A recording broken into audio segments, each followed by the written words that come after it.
जय जगन्नाथ पिलाने आशा करुच्ची तुम सब भले तुम तुम पाठपढ़ा ठीक रूप जारी रखि you are welcome to this episode brought you by Odisha primary education network.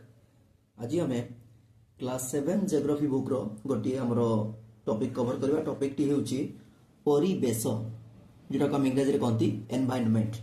एटा होची तुमर सप्तम श्रेणी भूगोल बही प्रथम टॉपिक। तेबे परिवेश कहले आम कौन बुझुचे मन रख।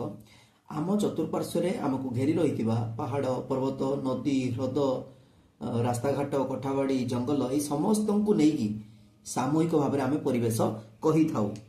तेरे परिवेश रे कौन कौन उपादान अच्छी ताको आम एबे डिस्कशन करबा। पिला माने परिवेशर मुख्यतः तीनोटी उपादान रही। परिवेशर उपादान कौन कौन तीनोटी उपादान रही ना प्रथमटी होची हमर प्राकृतिक उपादान। तापरे द्वितीयटी हमर हेउची मनुष्य अर्थात आम निजे होचे गोटे उपादान। तृतीयटी हमर हेउची मनुष्यकृत उपादान जहाँ को आम आउ कौन कही थांती ना कृत्रिम उपादान। परिवेशर उपादान को आम मुख्यतः तीन भाग में व्यक्त करिचे। कौन कौन कुह? प्राकृतिक, मनुष्य एवं मनुष्यकृत बा कृत्रिम। एबे हम गोटे गोटे करी सब डिस्कशन करिबा। परिवेशर जो सब उपादान सीधा सड़क प्रकृति रु आसी अछि ताहाको आमे कहंती प्राकृतिक उपादान। जेमति कि मु कहि परिबी उद्भिद, ठीक अछि, प्राणी, अणुजीव। अणुजीव कहले पिले आमे कोन बुझुचे रे? अणुजीव माने हमरो होची विभु आकाश। बीरु होची बीजाणु, भूरु होची भूताणु, आरु आदि प्राणी, कारु होची कबक, आउ सर होची शैवाल। ठीक अछि। तेबे उद्भिद, प्राणी, अणुजीव, मृत्तिका, नदी ए समस्त जिनस का द्वारा सृष्टि होची ना एगुडा होची प्रकृति रु उत्पत्ति होई जिवा प्रकृति दत्त उपादान गुडी कतनो एगुडी को कहबा हमें प्राकृतिक उपादान हला। एबे मनुष्य तुम कहो सारे मनुष्य तो आमको भी भगवान तैयारी करछंती बा प्रकृति तैयारी करछि। मनुष्य को आपण एठे कोन बाई लिखलेनी? सुनो पिले, मनुष्य पाखे गोटे बहुत जबरदस्त जिनस अछि सेटा होची ज्ञान कौशल बा जोडा हम कहि परिबा प्रयुक्ति विद्या। जेतले परिवेशर उपादान कथा होचे आमे प्राकृतिक बाद मनुष्य को अलगा करी रखिचे। मनुष्य काहेकि ना मनुष्य पाखे निजर बुद्धि विवेक, निजर ज्ञान कौशल, निजर प्रयुक्ति विद्या अछि, जहाँ फल कि से कौन करें ना प्राकृतिक उपादान रूप गुण रे किसी परिवर्तन आनी ताकू व्यवहार उपयोगी से करें। तेणु आमे माने निजे होचे मध्य परिवेशर गोटे उपादान। अच्छा, आउ कौन मनुष्यकृत उपादान? अच्छा सुन, एबे उद्भिद अछि। उद्भिद को आमे ताकू कौन करबा? ताकू सेतरु काठ काटिकी आमे चेयर तैयारी करबा। चेयरटा ताले कोथरे जीवो? मनुष्यकृत। पिला माने कृत माने कौन? कृत माने होची करिछि। मनुष्य कृत माने मनीष करिछि। चेयरटा को मनीष करिछि, टेबुलटा को मनीष करिछि। ठीक अछि। अच्छा, मु जदी कहिबी मृत्तिका, मृत्तिका माने माटी। माटी रु जदी आमे गोटे मूर्ति तैयारी करबा, आमे हमर बुद्धि आमे माने को माने आमे मनुष्य माने निजर बुद्धि विवेक प्रयुक्ति विद्या बा ज्ञान कौशल व्यवहार करके आमे गोटे भगवान कर गोटे मूर्ति तैयारी करले ताले से जो मूर्तिटा आसीबो, ठीक अछि, से जो मूर्तिटा आसीबो सेटा को आमे कहिबा मनुष्यकृत उपादान। अच्छा देख, आ गोटे उदाहरण नहीं तुम बुझीपार। सपोज मु कहि आंब। आंबटा प्रकृति दत्त उपादानटा, ठीक अच्छे, गोटे फल।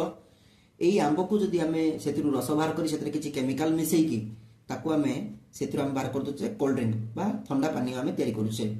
एटी मु कौन ठंडा पानी नाम कहबी तुम बुझीपार आंबर कौन कौन ठंडा पानी आसूची, कारण वीडियोटा प्रोब्लेम हम। अच्छा, आंबर आम ठंडा पानी तैयारी कले आंबटा सीना हूँ प्राकृतिक उपादान रे जीव, तेणु जो ठंडा पानीटा कौन जीव एटा मनुष्यकृत उपादान रे जीव। आम आंबरू आचार भी तैयारी कर आचार खाइबा।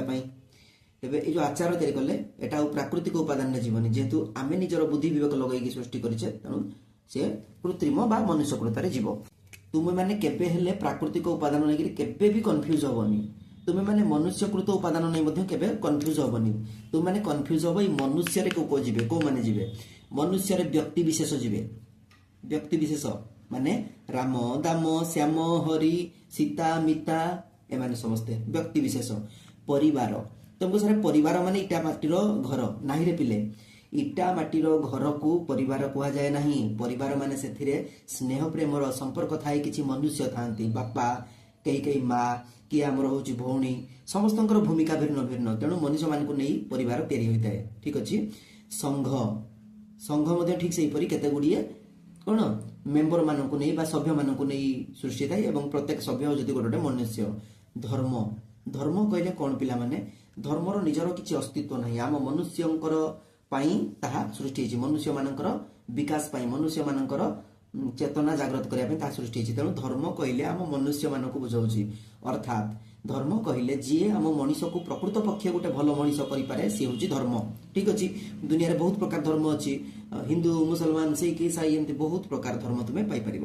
ଆଚ୍ଛା, ଶିକ୍ଷା, ଶିକ୍ଷା କହିଲେ ବିଦ୍ୟାଳୟକୁ ବୁଝାଏନି। ଯଦି ମୁଁ ବିଦ୍ୟାଳୟ କହିବି, ବିଦ୍ୟାଳୟଟା ହେଉଛି ଆମର ଇଟା ମାଟିର କାନ୍ଥ, ତାକୁ ମଣିଷ ତିଆରି କରିଛି, ତେଣୁ ସେ ମନୁଷ୍ୟକୃତରେ ପଳେଇ ଆସିବ। କିନ୍ତୁ ଶିକ୍ଷା ହେଉଛି କ'ଣ?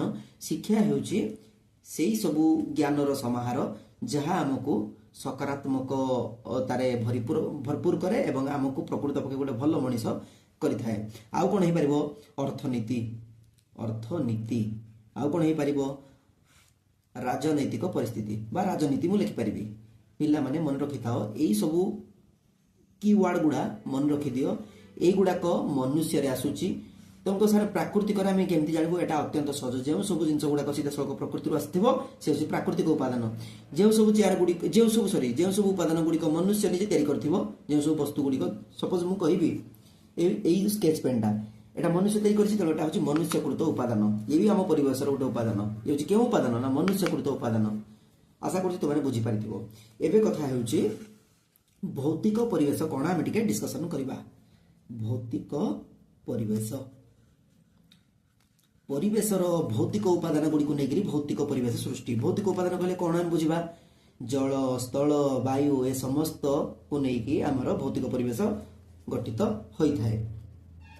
ଆମର ଗୋଟିଏ ମନ୍ତ୍ର ଅଛି ଜାଣିଥିବ, ନମ ଶିବାୟ, ନ କାରାୟ, ମ କାରାୟ, ଶ୍ରୀ କାରାୟ, ବା କାରାୟ, ୟ କାରାୟ। ବୁଝିପାରିଲ? ଏମାନେ ହେଉଛନ୍ତି ପଞ୍ଚଭୂତ। ନ ମାନେ ସ୍ଥଳ, ମ ମାନେ ଜଳ, ଶ୍ରୀ ମାନେ ଅଗ୍ନି, ଭି ମାନେ ବାୟୁ, ୟ ମାନେ ଅନ୍ତରିକ୍ଷ। ତେବେ ଇଏ ଆମର ରିଲିଜିୟସ୍ ପାଠ ହେଇଗଲା, ତାକୁ ମୁଁ ପରିସରଭୁକ୍ତ କରିବାକୁ ଚାହୁଁନି, ବାସ୍ ତୁମକୁ ଏମିତି ଜଣେଇଦେଲି ଟିକେ। ଠିକ୍ ଅଛି। ଆଚ୍ଛା, ଏବେ କଥା ହେଉଛି ପିଲାମାନେ ପରିବେଶର ପରିସର କ'ଣ? ପରିବେଶର ପରିସର ଉପାଦାନ ବିଷୟରେ ଆମେ ଡିସ୍କସନ୍ କରିସାରିଲେଣି। ତିନିଟା ମୁଖ୍ୟ ଉପାଦାନ ରହୁଛି। ଏବେ ଆମେ ପରିସର ଉପରେ ଡିସ୍କସନ୍ କରିବା। ପରିବେଶର ଆମର ଚାରିଟା ପରିସର ରହୁଛି। କ'ଣ କ'ଣ ରହୁଛି? ମୁଁ ଏ ପରିସର ଗୁଡ଼ାକ ଲେଖିଦେଉଛି, ତାପରେ ଆମେ ଡିସ୍କସନ୍ କରିବା। ଠିକ୍ ଅଛି। ଅଶ୍ମମଣ୍ଡଳ, ପୃଥିବୀର ଶକ୍ତ ଶିଳା ତଥା ମୃତ୍ତିକାକୁ ନେଇ ଅଶ୍ମମଣ୍ଡଳ ଗଠିତ। ବୁଝିପାରିଲ? ଶିଳା ହେଉଛି ଶିଳା ରେଣୁ, ବାଲି, ମାଟି, ଏଇ ସମସ୍ତଙ୍କୁ ଯେତିକ କଠିନ ଜିନିଷ ତାକୁ ନେଇକି ଆମର ଅଶ୍ମମଣ୍ଡଳ ଗଠିତ। ବାରିମଣ୍ଡଳ, ବାରି ମାନେ କ'ଣ ପିଲାମାନେ? ବାରି ଶବ୍ଦରୁ ଆସିଛି ବାରିଶ। ବାରିଶ ମାନେ ବର୍ଷା। ବର୍ଷା କହିଲେ ସାଧାରଣତଃ ଆମେ ଜଳକୁ ହିଁ ବୁଝୁଛେ। ତେଣୁ ବାରିମଣ୍ଡଳ କହିଲେ କ'ଣ ଲେଖିବ? ପୃଥିବୀର ସମସ୍ତ ଜଳରାଶି। ତାପରେ ବନ୍ଧନରେ କ'ଣ ରହିବ କହିଲ? ମହାସାଗର, ସାଗର, ଉପସାଗର, ନଦୀ, ହ୍ରଦ, ପୋଖରୀ, ଏ ସମସ୍ତେ। ଠିକ୍ ଅଛି। ପୃଥିବୀର ସମସ୍ତ ଜଳରାଶିକୁ ନେଇ ବାରିମଣ୍ଡଳ ଗଠିତ। ଏବେ ବାୟୁମଣ୍ଡଳ କହିଲେ କ'ଣ ବୁଝ? ପୃଥିବୀକୁ ଘେରି ରହିଥିବା ଗ୍ୟାସୀୟ ଆବରଣକୁ ବାୟୁମଣ୍ଡଳ କୁହାଯାଏ। ବାୟୁମଣ୍ଡଳରେ ବିଭିନ୍ନ ପ୍ରକାର ଗ୍ୟାସ୍ ଥାଏ, ଯେମିତିକି ଯବକ୍ଷାରଜାନ। କେତେ ପରସେଣ୍ଟ ଥାଏ ପିଲାମାନେ? ଯବକ୍ଷାରଜାନ ଥାଏ 78%। 78% ଯବକ୍ଷାରଜାନ ଥାଏ, 21% ଅମ୍ଳଜାନ ଥାଏ। এই দুটা ହେଉଛି ମୁଖ୍ୟ ଗ୍ୟାସ୍। ତାପରେ ଅନ୍ୟାନ୍ୟ ଗ୍ୟାସ୍ ମଧ୍ୟ ଥାଏ। ଆଚ୍ଛା, ଜୈବମଣ୍ଡଳ, ତା ଅର୍ଥ ଜୀବନ ଥିବା ମଣ୍ଡଳ। ମନେ ରଖିଥାଅ, ପୃଥିବୀର ସମସ୍ତ ପ୍ରାଣୀ, ଉଦ୍ଭିଦ ତଥା ଅଣୁଜୀବମାନଙ୍କୁ ନେଇ ଜୈବମଣ୍ଡଳ ଗଠିତ। ଆକୁ ମନେ ରଖିଦେବ। ଏବେ ଆମେ ଡିସ୍କସନ୍ କରିବା ପରିସଂସ୍ଥା। ତା ପୂର୍ବରୁ ମୁଁ ଏଟାକୁ ଇରେଜ୍ କରିଦେଉଛି। ପିଲାମାନେ, ପରିସଂସ୍ଥା, ପରିସଂସ୍ଥା କହିଲେ ହ୍ୟାବିଟାଟ୍। ଏହା ହେଉଛି ଆମର ପରିବେଶର ଗୋଟେ ଛୋଟ ଅନୁକଳ୍ପନା। ଭଲକି ବୁଝ। ପରିବେଶରେ ଥିବା ପ୍ରାଣୀ, ଉଦ୍ଭିଦ ତଥା ଅଣୁଜୀବମାନଙ୍କ ମଧ୍ୟରେ ଥିବା ପାରସ୍ପରିକ ନିର୍ଭରଶୀଳତାରୁ ଆମର ପରିସଂସ୍ଥା ସୃଷ୍ଟି ହୁଏ। ଅର୍ଥାତ୍ ଗୋଟିଏ ଜୀବ ଆଉ ଗୋଟେ ଜୀବକୁ ଖାଦ୍ୟ ପରି ଗ୍ରହଣ କରେ, ଯେତେବେଳେ କି ସେ ନିଜେ ଆଉ ଗୋଟେ ଜୀବର ଖାଦ୍ୟ ହେଇଯାଇଥାଏ। ଫର୍ ଏକ୍ଜାମ୍ପଲ୍, ଯଦି ଆମେ ଗୋଟେ କୂଅ ବିଷୟରେ କଥା ହେବା, ଗୋଟେ କୂଅ ମଧ୍ୟ ଗୋଟେ ପରିସଂସ୍ଥା ହେଇପାରିବ, ଗୋଟେ ପୋଖରୀ ବି ଗୋଟେ ପରିସଂସ୍ଥା ହେଇପାରିବ। ମନେକର ମୁଁ କହିବି ମରୁଭୂମି, ସେ ଗୋଟେ ପରିସଂସ୍ଥା ହେଇପାରିବ। ତୁନ୍ଦ୍ରାଞ୍ଚଳ, ସେ ବି ଗୋଟେ ପରିସଂସ୍ଥା ହେଇପାରିବ। ଠିକ୍ ଅଛି। ଧରାଯାଉ ମୁଁ ଗୋଟେ ପୋଖରୀ ବିଷୟରେ କହିବି। ପୋଖରୀରେ କିଛି ଛୋଟ ଛୋଟ ଶିଉଳି ଥାଏ, ଯୋଉଟାକି ଆମେ ଉଦ୍ଭିଦ କହିପାରିବା, ଶୈବାଳଟା। ତାକୁ ଖାଇଥାଏ ଛୋଟ ମାଛ, ଛୋଟ ମାଛକୁ ଖାଇଥାଏ ବଡ଼ ମାଛ, ବଡ଼ ମାଛକୁ ଖାଇଥାଏ କିଏ ନା ବଡ଼ ବଡ଼ ସାପ ଯୋଉ ଥାଏ ତାକୁ ସେ ଖାଇଥାଏ, ସେ ସାପ ଗୁଡ଼ାକୁ ଖାଇଥାଏ କୁମ୍ଭୀର। ବାସ୍ ଏମିତି ଗୋଟେ ନିର୍ଭରଶୀଳତା ଥାଏ। ଏବଂ ସଭା ଶେଷରେ କିଏ ଥାଏ ନା ସବୁ ଏଇ ଟୋଟାଲ ସିଷ୍ଟମର ଉପରେ ଥାଏ ଆମର ଅଣୁଜୀବ।